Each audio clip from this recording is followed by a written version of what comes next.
7월 28일 금요일 아침 말씀과 함께 주님과 함께하는 기쁨찬 매일 묵상입니다. 오늘도 7월도 막바지에 다다랐습니다. 남은 시간도 주 안에서 승리하시길 기도하며 시작하도록 하겠습니다. 오늘 말씀은 예레미야 10장 17절에서 25절까지의 말씀입니다. 어제 말씀에 보면 하나님에 대해서 크신 권능의 하나님이시며 온 우주의 창조주이시며 이스라엘의 하나님이시라고 말씀하셨습니다. 그 하나님께서 분기시요 기업으로 삼던 이스라엘 백성들에게 자신에게 약속하신 영원한 땅이라고 생각했던 그곳에서 떠날 준비를 하라고 말씀하고 계십니다. 약속의 땅에서 약속이 없는 땅으로, 희망의 땅에서 희망이 없는 땅으로 갈 준비를 하라는 것입니다. 이번에는 내던질 것이며 그들을 괴롭게 하여 깨닫게 하실 것이라고 선지자를 통해서 말씀하십니다. 선지자는 고통스러울 수밖에 없었을 것입니다. 슬퍼할 수밖에 없었을 것입니다. 또한 하나님께서는 선지자를 통해서 당신의 마음을 표현하고 있습니다. 선지자는 자신의 장막이 무너지며 자신의 모든 줄이 끊어졌다고 말씀합니다.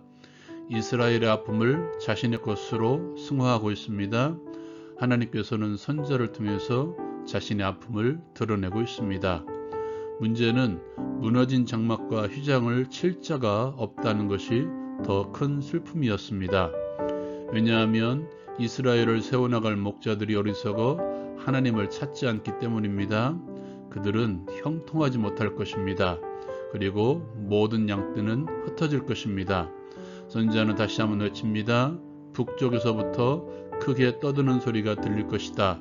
유다 성읍은 황폐할 것이며 승냥이의 거처가 될 것이라고 선언합니다. 예레미야는 기도합니다. 먼저 인간의 한계를 인정합니다. 사람의 길이 자신에게 있지 아니하고 걸음을 지도함이 걷는 자에게 있지 않다고 하나님께 기도합니다. 자신이 어디로 갈지 모르는 인생이라는 것이죠. 하나님께 자비를 요청합니다. 징계하시되 너그러이 하시고 진노로 하지 마옵소서. 나를 없어지게 하실까 두렵습니다. 여기서의 나는 선지자 예레미야를 포함한 모든 이스라엘 백성들일 것입니다. 마지막으로 이스라엘을 심판하는 도구로 사용된 이방 나라들을 향한 하나님의 정의를 호소합니다. 주를 알지 못하고 주의 이름으로 기도하지 못하는 이방 족속에게 하나님의 진노를 부으소서. 하나님께서는 때론 당신의 백성들을 징계하십니다. 오늘 말씀 18절에서도 말씀하듯이 징계의 목적은 괴롭게 하여 깨닫게 하기 위해서입니다. 하나님께서는 당신의 백성들을 징계하실 때 결코 기뻐하시지 않으십니다. 부모들이 자신의 자녀들을 훈육할 때 속상함으로 때로는 마음 아픔으로 훈육하듯이 하나님께서도 마찬가지입니다. 선지자를 통해서 들려지는 하나님의 마음은 자신의 상처로 말씀하십니다.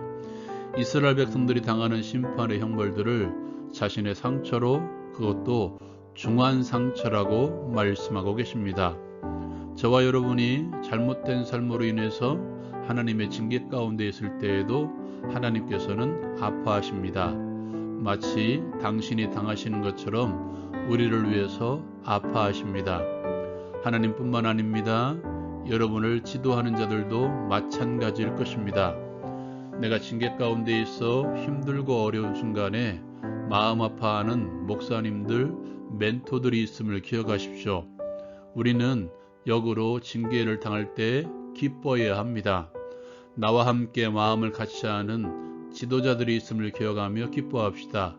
또한 하나님께서 깨닫게 하시려는 목적이라면 하나님께서 나를 사랑하신다는 증거입니다. 징계를 통해서 원망하고 있지는 않으신가요?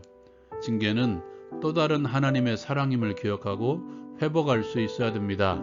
세상을 향한 목자의 심정을 가질 때까지 회복할 수 있어야 합니다.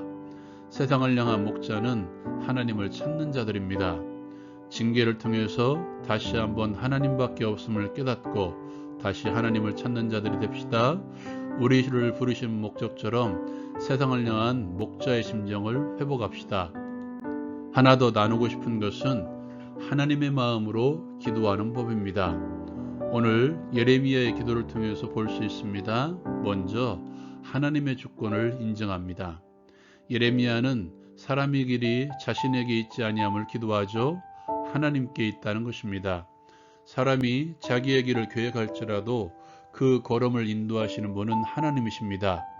인생의 목적, 여러 가지 일들을 계획할 수 있습니다. 그러나 그 걸음은 하나님께서 인도하신다는 사실을 기억하고 하나님을 의뢰하십시오. 하나님의 주권을 나의 계획 위에 선포하십시오. 그리고 하나님의 긍휼을 바라십시오.